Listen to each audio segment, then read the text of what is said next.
Hey everyone, Mr. Macintosh here. Now that macOS Tahoe has been released to the public, many of you have been asking what is the current status of OpenCore Legacy Patcher for unsupported Macs since the last update video where we checked on its status. We talked in my previous video about how important it is now that macOS Tahoe is showing up in software update for all users, how we need to make sure we go in and disable automatic updates. So make sure you check out that video if you haven't already. But now we're going to talk in this video about the current status and what to expect in the upcoming months. Let's jump in and get started. So first of all, I've been reading through some of the comments on Facebook, Reddit, and other forums, and one thing that is sticking out is the fact that there's a lot of users that aren't kind of following the news of the development of OpenCore Legacy Patcher. These are more casual users that are out there that don't watch all the updates or go to the website every time to check things. Now, should they? Yes.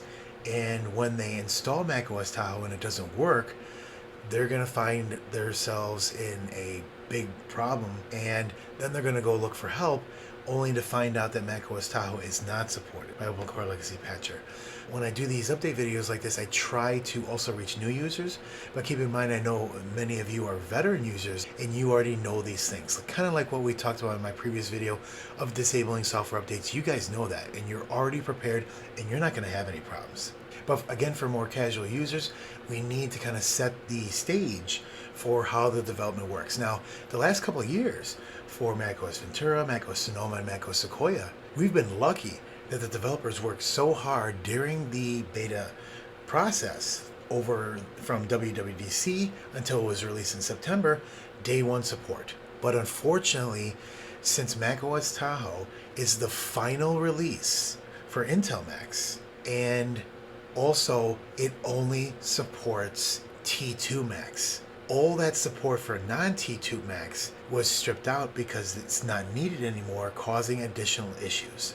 If you want to keep up to date with the current status, you can go to this page here and I'll put it in the description. Now, we've gone over some of these things in here and some of the challenges here, and I'll keep this video short because we already kind of went over these and you can come out here and you can look at it already. The bottom line is there's a very small amount of Macs that are supported by macOS Tahoe. And they stripped a bunch of models out. They stripped all these iMacs that are non-T2. They even stripped the iMac Pro, which is a T2. The MacBook Air, Mac Mini, MacBook Pro 15, and 16, from 2020, which is crazy, right? That, again, is causing multiple issues. The T2 challenge is going to be another issue we're going to talk about. So this stuff has been known, and this has been here, and this hasn't changed. Now, the overall timeline for support has changed. Now that Tahoe has been released to the public, there's been an update here for the timeline. There was some discussion on Reddit about a little bit of what that timeline means, right? But basically, this is the current status, and this was updated yesterday to be clear on what to expect for the timeline. As with every year, we cannot promise when support will be added for macOS Tahoe. A rough estimate, we hope the upcoming winter with OpenCore Legacy Patcher version 3.0.0.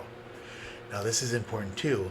The additional drop T2 models are a significant challenge and will require extensive time and research. If you're one of those Macs, there will be some time there, because remember, the 2018 and 2019 T2 MacBook Airs are still not supported, that were dropped last year for macOS Sequoia.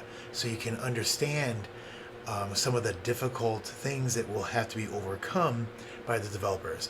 And I think a lot of the support is being looked at for previous models, not T2 right now, because of all the things that will have to be fixed in those machines. With that said, I was having some discussions on the OpenCore Legacy Patcher Discord with Neon Ball, and the mention of winter 2025 is not necessarily December, because 2025, that also goes into next year, 2026.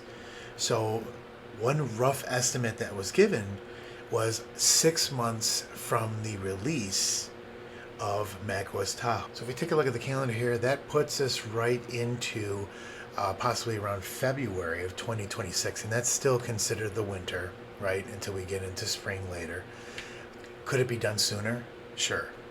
But That also kind of sets the stage here on how much work still needs to be done on the 80 different models. We talked a little bit about the OCLP mod that was put out that some people are testing out, a developer is working on.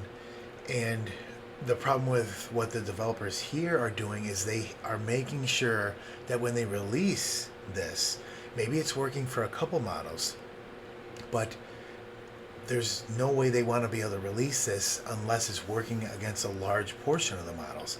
The last thing we want to have happen is it's working for maybe 30 machines, but maybe 15 machines are having difficulties, or maybe it works a little bit, but it's crashing in certain things.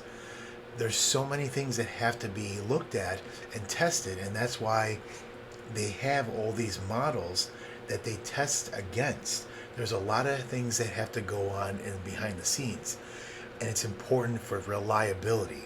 That's why when a new update works, all those models are usually supported with no issues whatsoever. Sure, maybe one or two models have an issue here or there, but I mean, heck, Apple has issues with supported machines, right, in certain updates.